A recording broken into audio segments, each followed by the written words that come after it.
Shalom, this is Gidon Ariel of Root Source. Today we will be learning just a little bit about the happy holiday of Sukkot, also known as Tabernacles, the holiday of booths. Well, let's get into it and see what we'll learn. Of course, this is Root Source, platform for Israeli Jews to teach Christians worldwide about the Jewish roots of their heritage and ours. So first of all, Sukkot is one of the 4 holidays in the month of Tishrei. Tishrei is the first month of the modern Jewish year. Every time I teach this, I have to nod at the fact that the Bible calls Nisan, the month of springtime, the first month of the year, but the month of Tishrei also has hints in the Bible, more than just hints, that it is the end and the beginning of the year. Needless to say, nowadays the first day of the month of Tishrei is Rosh Hashanah, which means the head of the year, the beginning of the year, New Year's, if you will.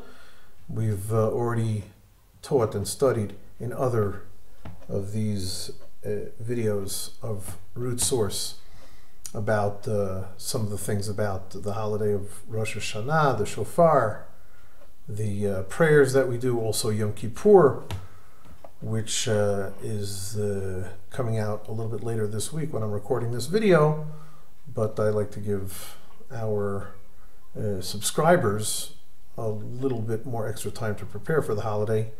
How it's a fast day. Here there's a picture of the book of Jonah, which is read on the fast day of Yom Kippur.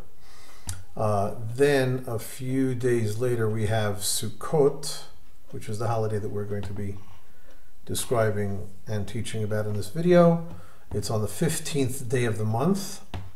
As we will see, we build these booths and we also take these fruits. We'll talk about all of that. Next week I will also teach about part 2 of Sukkot. There's really a lot about it.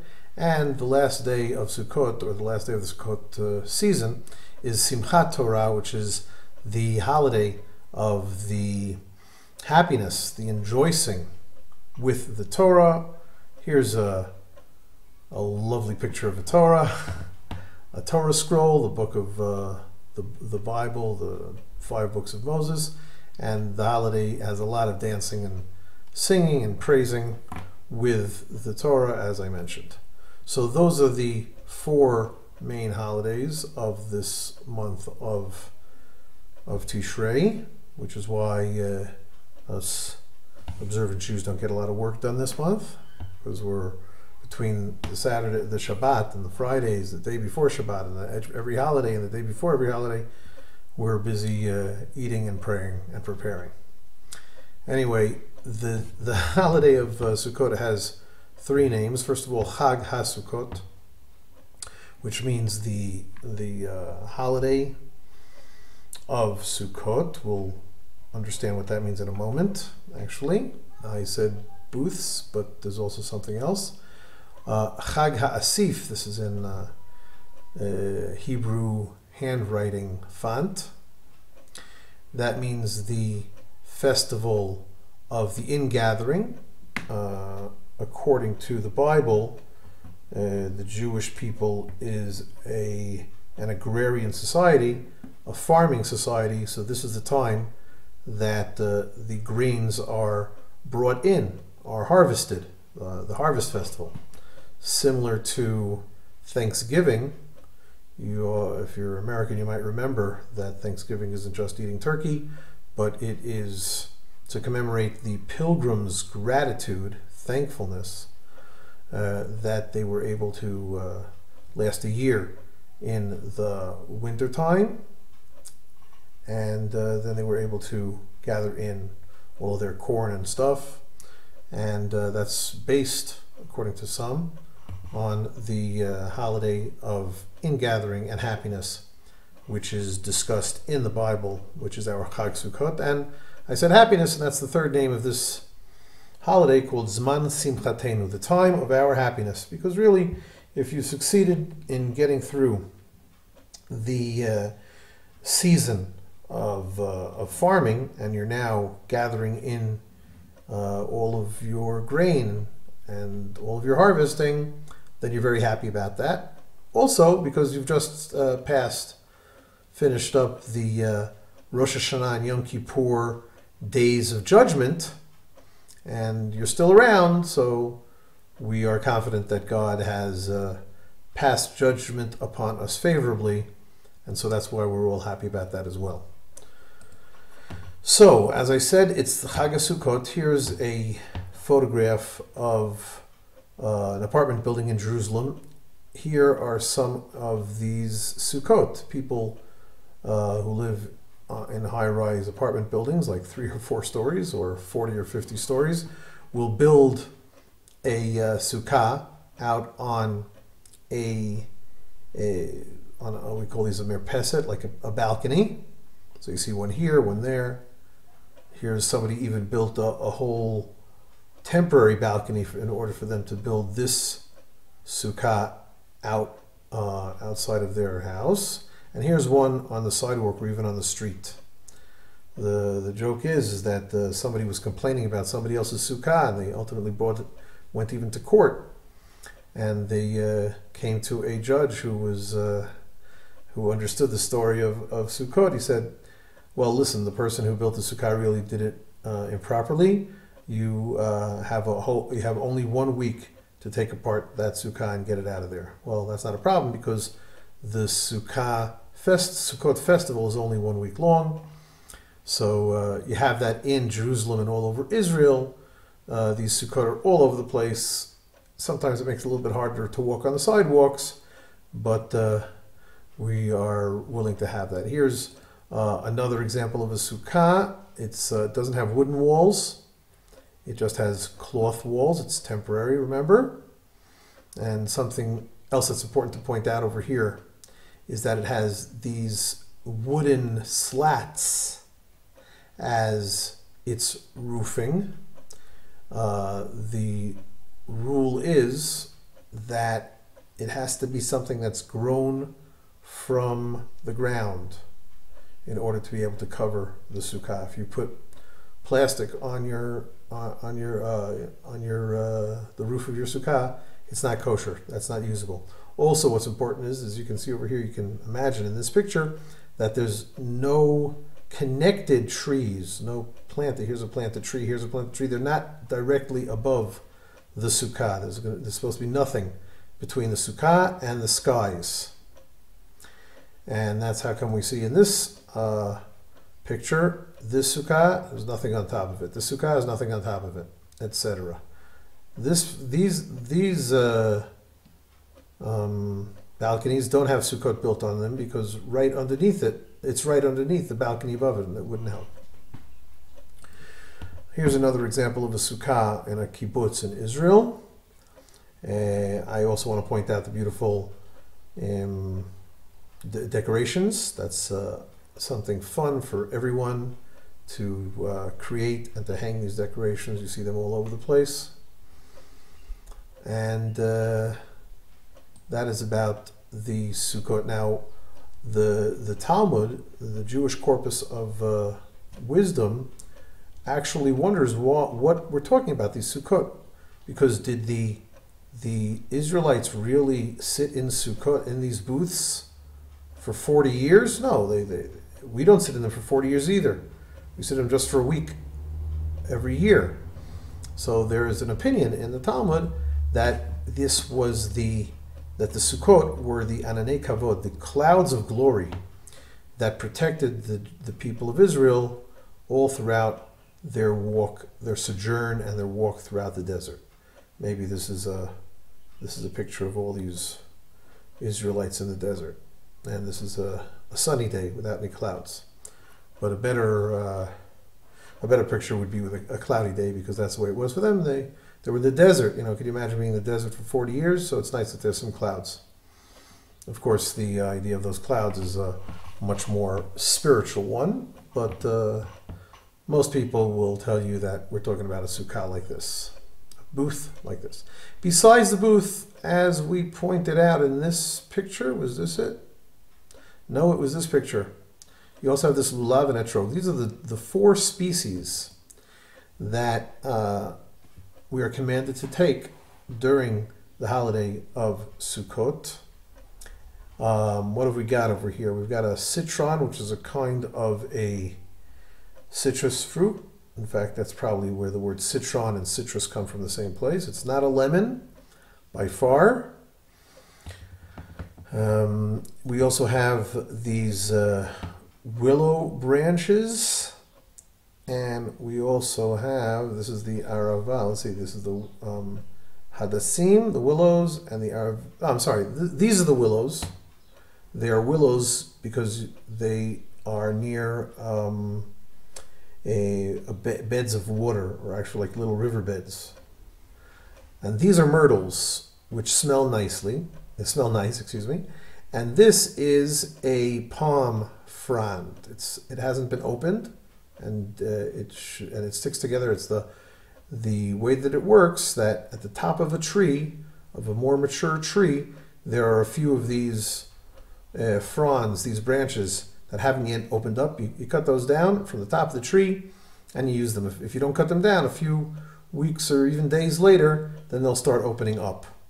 Now, I just want to take a break and say something very nice about this. This is a well-known teaching that you have to take all four of these types of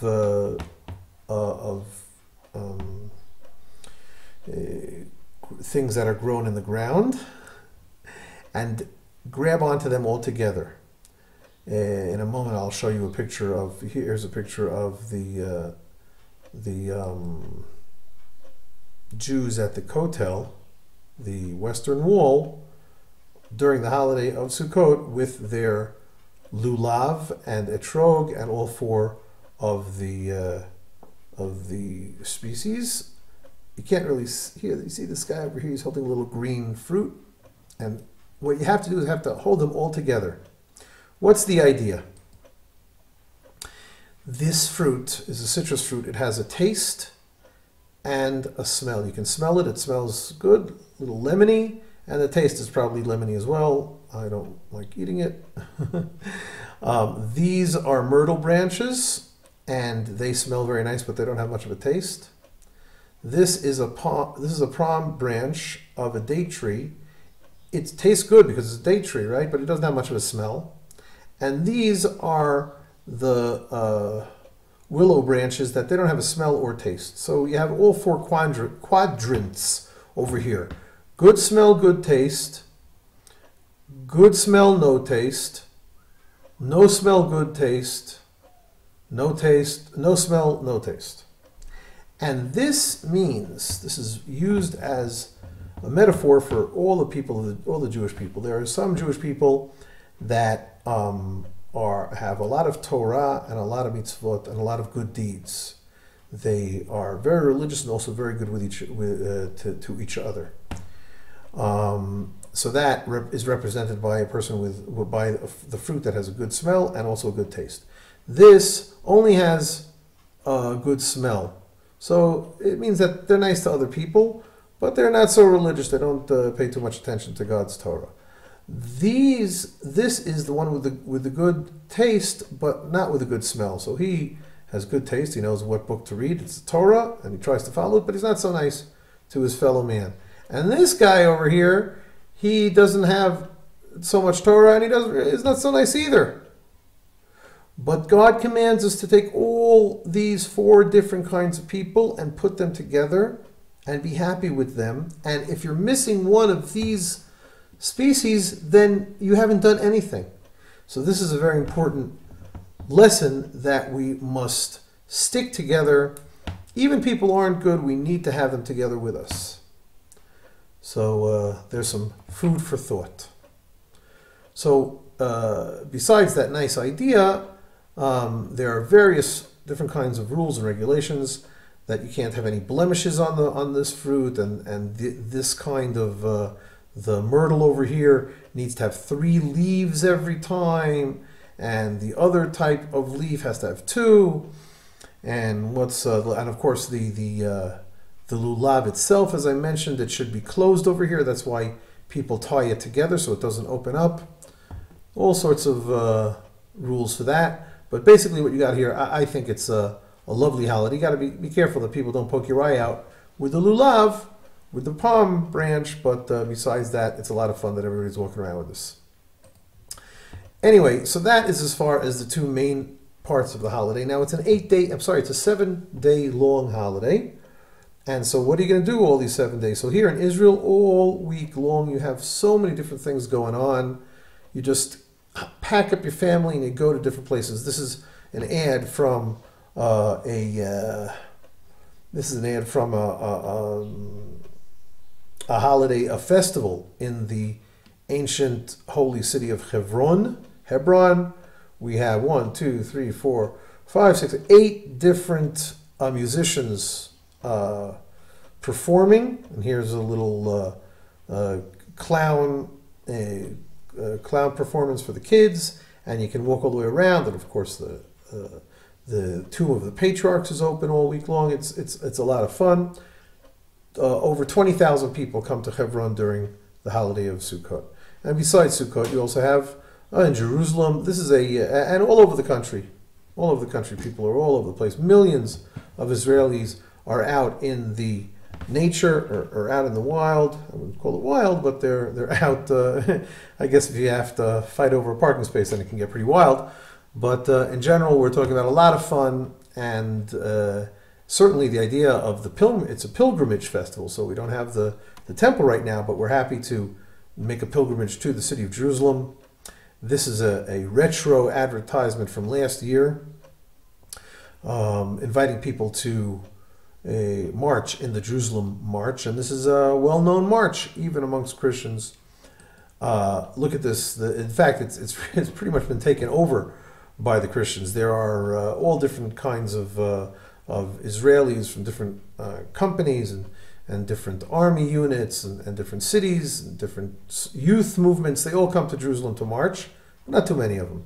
But the Christians, thank God, this is their holiday. As it says, I think in the book of Zechariah or Isaiah, I don't remember, that every nation must come up to Jerusalem and celebrate the Feast of Tabernacles. So these Christians take this quite seriously. Over 6,000 Christians come every fall. And here's an example, a very nice picture over here of, I think this is from Norway, and then afterwards you got from some other country. You have from about 70 nations coming up to Jerusalem, as it says in the Bible.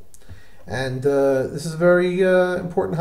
I find this to be lovely. I try to attend every year because this really shows the love of God's people, God's children, for Him and for each other. And here's I really like the Philippines. A lot of them really love Israel. And look at this. Do not fear, Israel. God is with you. He will never forsake you. Anachnu ohavim otchem. Somebody helped them out with that. This is transliterate from the Hebrew, we love you. And as everybody knows, who has ever loved Jews and Israelis, if you love us, we're going to love you back. So thank you very much for listening to this. I've got a lot more to talk about for the holiday of Sukkot. We'll be talking about that in next week's video. So check it out. Have yourself a happy holiday. And this has been Gidon Ariel of Root Source teaching you about Sukkot. Please be in touch with me. Send me an email or a tweet, or check out our website. And we're looking forward to learning with you some more. Shalom, shalom.